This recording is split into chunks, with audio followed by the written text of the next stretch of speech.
Assalamualaikum warahmatullahi wabarakatuh. Pada kali ini kita akan sama-sama mempelajari pendidikan Islam tahun 5 bahagian adab bagi tajuk bijak berkomunikasi.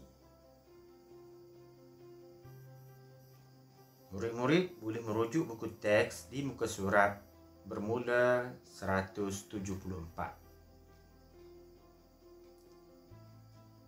Mari kita sama-sama fikir dan kita hayati perbualan di antara keluarga ini.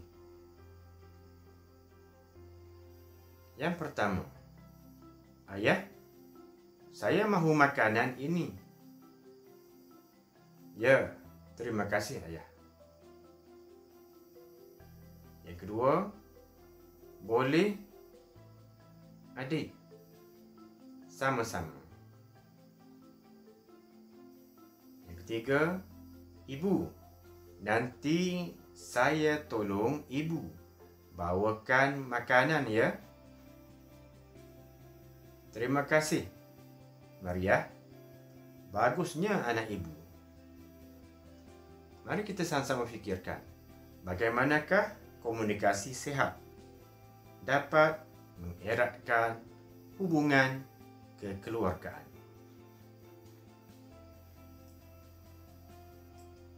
Apakah yang dimaksudkan komunikasi?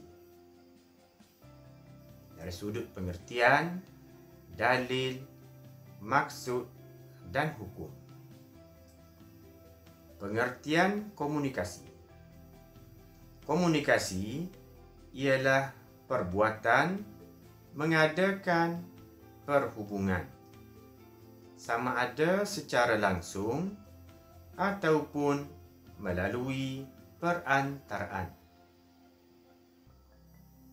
Sekali lagi, komunikasi ialah perbuatan mengadakan perhubungan, sama ada secara langsung ataupun melalui perantaraan.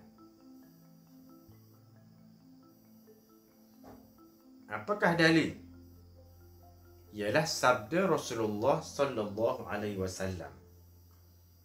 Al-muslimu man salimal muslimuna min lisanihi wa yadihi. Rawahul Bukhari. Maksudnya, Muslim itu ialah yang memberikan kesejahteraan kepada Muslim yang lain dengan lidah dan tangannya. Orang Muslim itu ialah yang memberikan kesejahteraan kepada Muslim yang lain, kepada saudara Muslim yang lain dengan lidah dan tangannya. Apakah hukum berkomunikasi? Hukumnya ialah harus dengan syarat menjaga batasan yang telah ditetapkan agar tidak melakukan dosa seperti mengumpat, mencela, menghina, berdusta, berbohong, dan lain-lain. Hukum berkomunikasi asalnya adalah harus, tetapi dengan syarat kita mesti menjaga batasan yang telah ditetapkan oleh syarak, oleh agama, agar tidak melakukan dosa daripada komunikasi itu, seperti adanya mengumpat, adanya mencela, adanya menghina, adanya berdusta, adanya berbohong, dan lain-lain dalam ketika kita berkomunikasi. Jadi kita hendaklah memilih kata-kata yang baik apabila kita berkomunikasi dalam media sosial juga. Ya, jika menerima sebarang berita melalui internet, pastikan kebenarannya terlebih dahulu.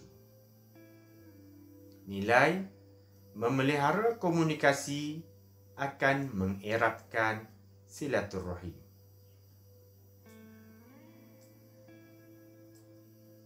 Anak-anak, mari kita sama-sama teliti dan kita fahami. Kita baca perbualan ini dulu. Hakim, apakah kepentingan beradab ketika berkomunikasi dalam masyarakat?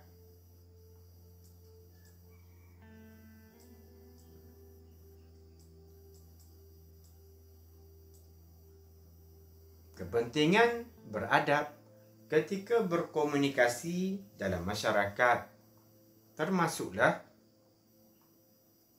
yang pertama, akan memupuk sifat hormat menghormati. Memupuk sifat hormat menghormati.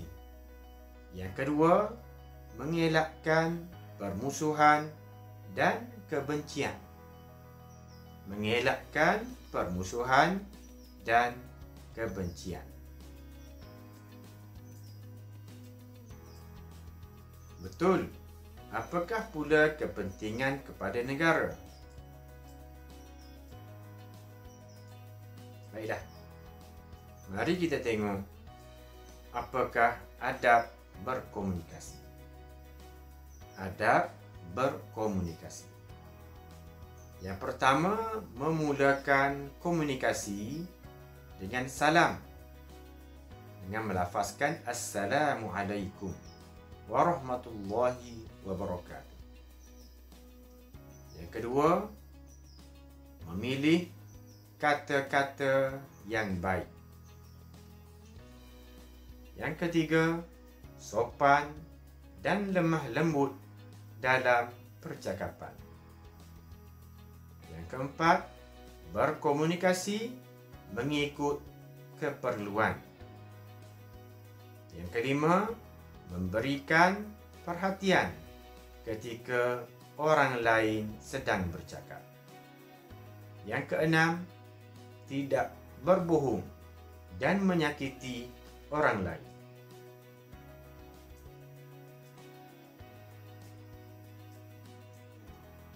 Apakah kepentingan beradab ketika berkomunikasi? Untuk individu, kita akan mendapat pahala. Kenapa? Kerana kita niat untuk mengikuti sunnah Rasulullah sallallahu alaihi wasallam. Seterusnya kerana kita niat untuk menjaga hubungan silaturahim. Yang kedua, disenangi orang sekeliling. Yang ketiga, akan mengeratkan hubungan silaturahim.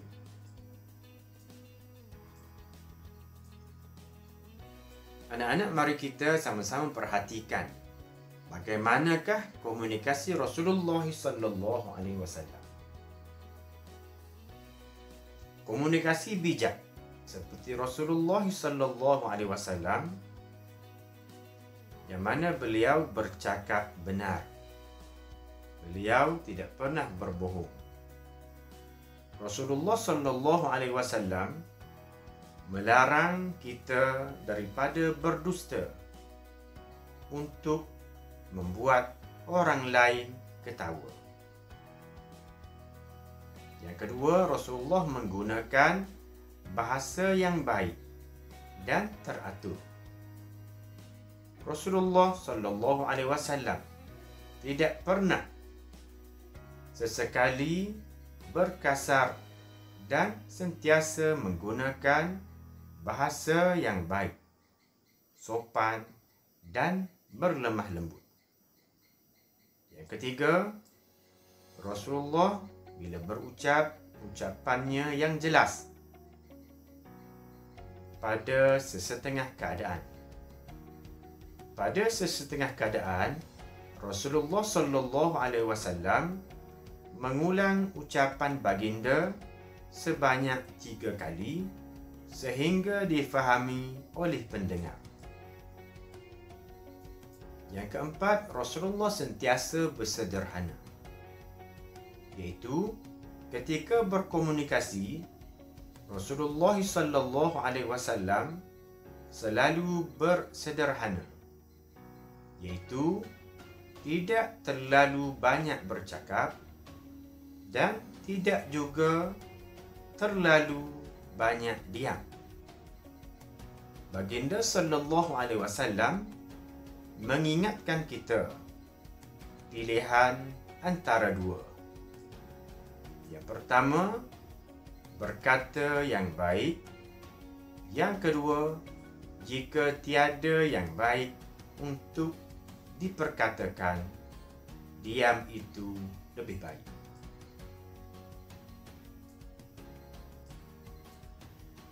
Jawapan bagi soalan kepentingan kepada negara, yang pertama, dapat memelihara kedamaian negara. Yang kedua, menjamin keselesaan hidup di dalamnya. Rumusan pada pembelajaran kita pada kali ini, komunikasi yang sihat dapat menjamin kesejahteraan emosi, mental dan fizikal kita semua. Ustaz harap agar anak-anak semua dapat memahami apa yang kita pelajari pada kali ini.